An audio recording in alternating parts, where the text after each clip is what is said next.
déverse chaque année en France à peu près 110 000 tonnes de pesticides sur nos terres. Parce que le comportement, disons, de l'humanité aujourd'hui est inconscient. Le pire de tout ça, c'est donc cette industrialisation de l'agriculture.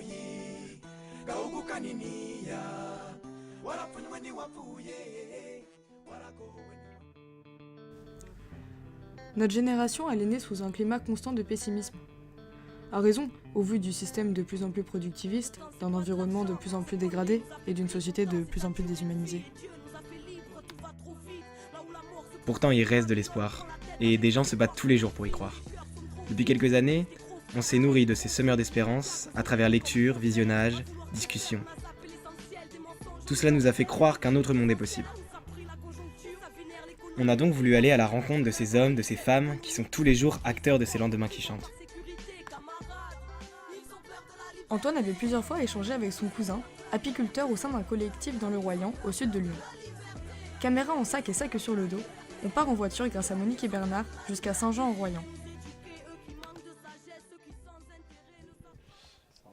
Du coup, je suis apiculteur et sur une ferme collective. C'est une ferme qu'on a achetée il y a 3 ans. Mais en fait, pour acheter cette ferme, on a monté une association et on est une 50aine de personnes à avoir des parts dans cette association pour que puisse exister ce projet. En fait, on est 4 agriculteurs et on essaye de s'entraider dans nos activités. Et en plus, il y a 3 autres personnes, 3, 4, voire plus, qui gravitent autour de la ferme. Donc il y a un projet qui est plus socio-culturel, politique. Et donc là, c'est plus un lieu où on peut débattre, où on peut faire des projections et où on peut juste se rencontrer. Parce que c'est aussi important la rencontre en milieu rural. Et puis après, il y a aussi des gens qui viennent aider sur la ferme parce qu'ils ont du temps et que ce projet leur parle. Et voilà. Parce qu'en fait, l'idée pour moi, c'était pas d'être apiculteur et de produire du miel. Le premier projet, c'était de travailler à plusieurs. Et je voulais que mon travail ait du sens. Et la première chose que j'ai pensé, c'est tiens, si la base de la vie, c'est l'alimentation, donc je vais commencer à produire l'alimentation. Et j'ai choisi le miel parce que les abeilles, j'avais entendu qu'il y avait des problèmes avec les abeilles. Ça m'attirait, mais je connaissais rien. Et du coup, j'ai commencé dans ce métier-là. Du coup, depuis 5 ans, je fais de l'apiculture. J'essaye d'augmenter mon cheptel tous les ans. Et dès le début, j'ai voulu travailler en bio et faire ce que j'avais appris. Et en fait, c'est vrai que c'est un métier qui est difficile parce qu'on a beaucoup de pertes de ruches à cause des insecticides. Il y a une année où j'ai perdu un tiers de mon cheptel. J'arrive sur mes ruches et il n'y avait que des abeilles mortes par terre. Donc ça, c'était un peu dur. Et puis en plus, comme je ne savais pas bien appliquer les traitements qu'on utilise en bio, je ne me rendais pas compte si c'était efficace ou pas. J'avais beaucoup de pertes, j'arrivais pas à faire du miel. Et du coup, des fois, pour sauver le cheptel, j'ai dû faire des traitements qui n'étaient pas bio. Et puis là, en 5 ans, j'ai quand même bien progressé. J'ai pu faire des stages, refaire des formations. Et du coup, aujourd'hui, là, je vais commencer une conversion bio dans les mois à venir. Parce que c'est vraiment mon objectif. Et il y avait certaines choses que j'avais réussi à garder selon le cahier des charges bio, mais pas tout.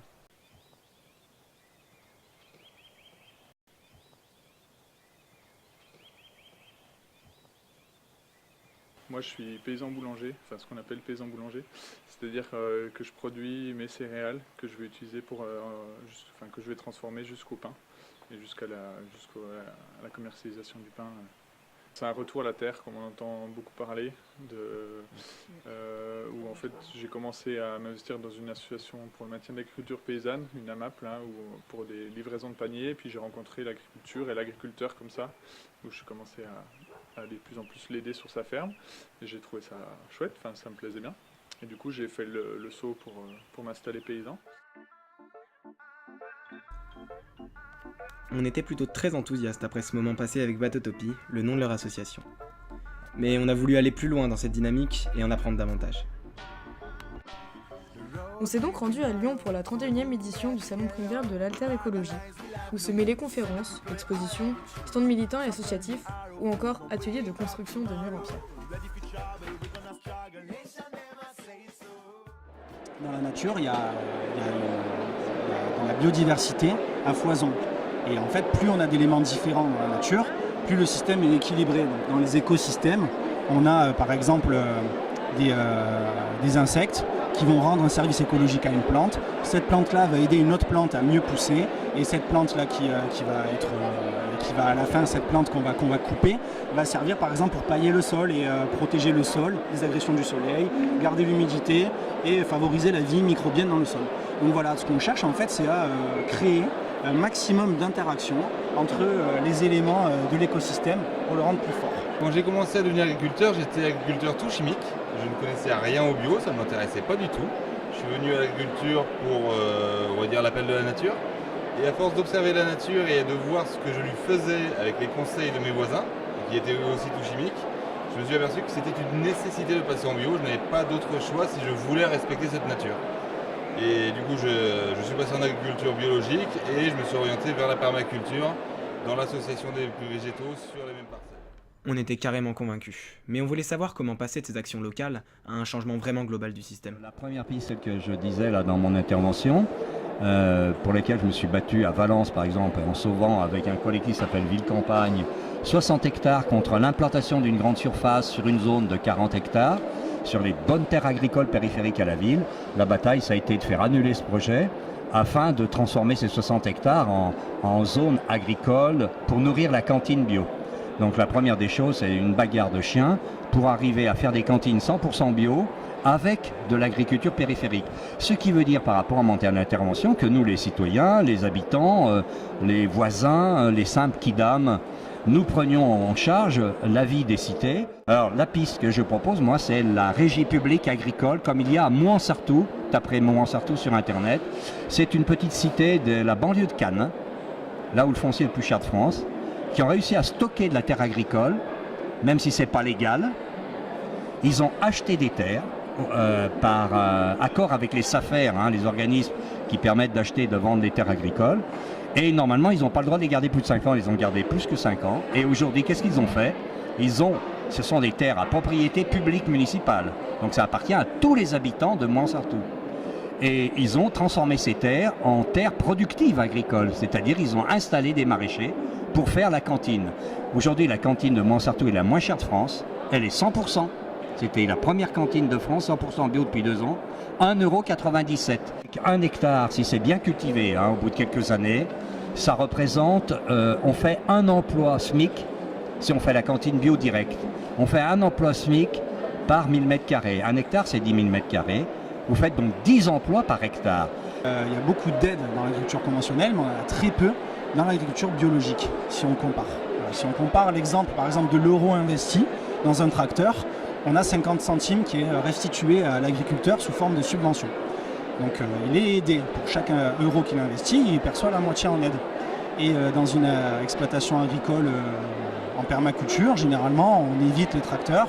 On va plus embaucher du personnel manuel. On a besoin de 2 fois plus de personnel dans une petite exploitation bio. Sauf que le personnel, chaque euro investi, on a 1 euro à ressortir en charge sociale. Donc c'est complètement déséquilibré. Les rencontres qu'on a faites ont donc permis de mettre en lumière les incohérences et les blocages qui permettent le maintien du système actuel, mais ont aussi beaucoup appris sur les alternatives possibles, viables et nécessaires de notre mode de production. On s'est donc rendu dans un verger au nord de Lyon, à Dommartin, dans une ferme d'agriculteurs pratiquant l'agroécologie, qui nous ont expliqué leur démarche.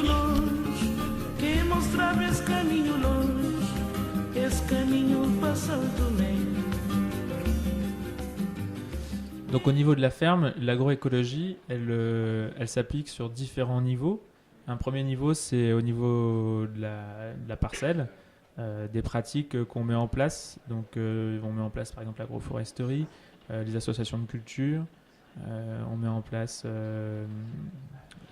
la biodiversité fonctionnelle justement pour lutter contre des ravageurs. On essaye de travailler le sol avec des outils moins dégradant pour le sol. Ce qui est quelque chose qui nous permet de nous développer rapidement, c'est la vente directe, de ne pas passer par des grossistes et du coup en partie de pouvoir fixer son prix. Derrière, la marge n'est pas la même que quand tu vends des palettes et des palettes de salade à Interlégumes qui partent à Lyon et derrière le choix du prix il est pas le même. Oui, dans la dimension agroécologique, c'est pas une recherche d'entre-soi et d'autosatisfaction uniquement personnelle, c'est aussi d'avoir un impact social sur le territoire et par là avoir une ouverture sur qu'est-ce qu'on fait, pouvoir le transmettre, donc une dimension un peu pédagogique et puis permettre à des gens qui s'intéressent ou connaissent rien à l'agriculture de pouvoir venir et prendre un peu de ce qu'on peut pratiquer. On a notamment cet été fait un chantier avec des jeunes, un chantier international avec des Nigériens et des Français. Et pour nous, c'est important qu'il y ait des événements comme ça qui se créent où la ferme devient un lieu, un terreau de rencontre, de liens, et du coup pas uniquement un lieu de production, mais aussi permettre à des gens de pouvoir vivre une expérience aussi humaine. Et par contre, l'obstacle, c'est que évidemment, pour pouvoir vendre en direct, il faut des consommateurs et qu'on est dans une région où la bio, c'est quasiment un sentiment de réticence qu'on ressent dans la Bresse, à part les grandes villes, bien sûr, parce que plus de concentration de monde, plus d'argent, etc. Mais moi, j'ai été sur un marché pas très loin et c'était très difficile. Les gens ne comprennent pas et c'est beaucoup plus... Oui, il faut quand même une conscientisation du consommateur pour que le producteur puisse vivre. C'est pas juste cool, on fait des légumes pour que nous on puisse vivre. Il faut qu'il y ait des gens qui achètent et qui comprennent la démarche et qui comprennent le prix. Et ça, c'est peut-être un obstacle, mais on l'a choisi parce qu'on savait, en dans la Bresse, que c'était pas le réseau alternatif ultra développé de France, quoi.